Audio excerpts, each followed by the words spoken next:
Ойку канча түрдүү болот, билесизби? Ойку 7 түрдүү болот.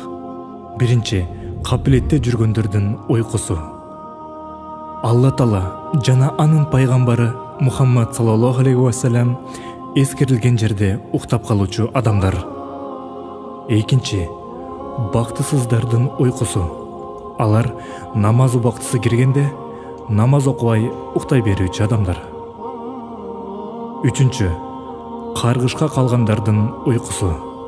Алар багымдат намазын окубай уктап жата берген адамдар.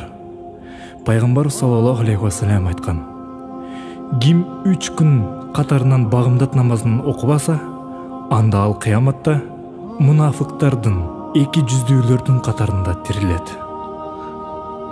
Төртүнчү, азапка калуучулардын ойкусу. Алар багымдат намазына азан айтылгандан баштап күн чыкканга чейин уктап жата берген адамдар.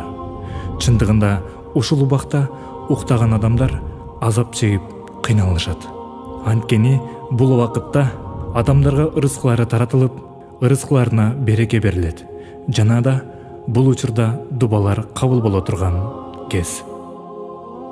Бешинчи, рахат тартуулоочу ойку. Алар уктап эс алган адамдар. Андай адамдар кандай түш көрсө да түшү сөзсүз туура чыгат. Алтынчы, уруксаат берилген ойку. Ал шам намазын окугандан кийин куптан намазына чейинки ойку.